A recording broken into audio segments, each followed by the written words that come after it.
শ্রমজীবী মানুষদেরকে নিয়ে, যাদের থেকে প্রতিনিয়ত চাঁদা তোলা হয়, যাদেরকে প্রতিনিয়ত সমাজ থেকে বিচ্যুত করা হয়, যাদেরকে সমাজে কোনো গণ্যমান্য ব্যক্তিরা নিজেদেরকে জাস্ট নিজেদের কর্মচারী হিসাবে ব্যবহার করে ছুড়ে দেয়।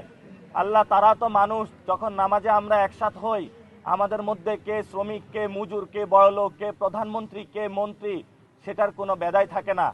তুমি সবাইকে আমাদেরকে সমান কাতারে রাখো তোমার দরবারে। হায় আল্লাহ, তুমি তোমার দরবারে যেভাবে নামাজের মধ্যে আবার আমাদের সবাইকে সমান করে দাও, তেমনিভাবে বাংলাদেশে শ্রমিক, ছাত্র, জনতা, প্রধানমন্ত্রী যারা আছে সবাইকে একই মানুষ হওয়ার তৌফিক দান করো। হায় আল্লাহ, যাদের মেন্টাল মনোজগতে রয়েছে যে শ্রমিকরা মানুষের মধ্যে নিচু স্তরে থাকবে, তাদের মনোজগৎ তুমি পরিবর্তন করে দাও।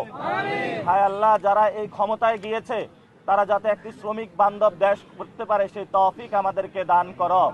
হায় আল্লাহ, আমাদের শ্রমিক ভাইদের পাশে দাঁড়ানোর তৌফিক দান করো। হায় আল্লাহ, যারা আওয়ামী লীগকে পুনর্বাসন করার প্রচেষ্টা চালাচ্ছে তাদের বিরুদ্ধে আমাদেরকে দাঁড়ানোর তৌফিক দান করো।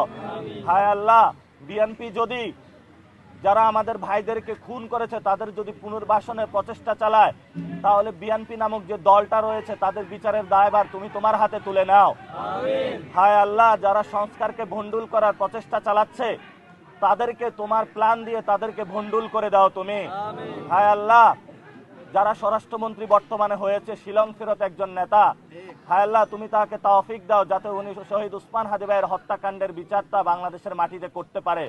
হায় আল্লাহ, তুমি বাংলাদেশের মন্ত্রী, এমপি সবাইকে হেদায়েত দান করো যাতে আমরা একটি নতুন বাংলাদেশ গঠনের যে প্রতিশ্রুতি দিয়েছিলাম সেটা তারা বাস্তবায়ন করতে পারে। হায় আল্লাহ, যারা ভোট চুরি করেছে বাংলাদেশের মানুষে, হায় আল্লাহ, যারা ইঞ্জিনিয়ারিং করেছে, হায় আল্লাহ, তুমি পৃথিবীতে তাদের দৃষ্টান্তমূলক শাস্তি দাও এবং মানুষের যে ভোটাধিকার তারা কেড়ে নিয়েছে, মানুষের ভোটাধিকার তৌফিক দাও যাতে আমরা ভোটাধিকার মানুষের ফেরত দিতে পারি। হায় আল্লাহ, আমাদের অনেক সাংবাদিক ভাইদের উপরে চাকরি খেয়ে ফেলতেছে, আল্লাহ তুমি তৌফিক দাও যাতে হলো মনোজগৎ পরিবর্তন করে দাও যাতে মালিক পক্ষ তাদের চাকরি আর না খায়। হায় আল্লাহ, যারা জুলাইয়ের পক্ষে দাঁড়িয়েছিল সেই সাংবাদিক ভাইদেরকে শক্তভাবে আরো দাঁড়ানোর তৌফিক দান করো।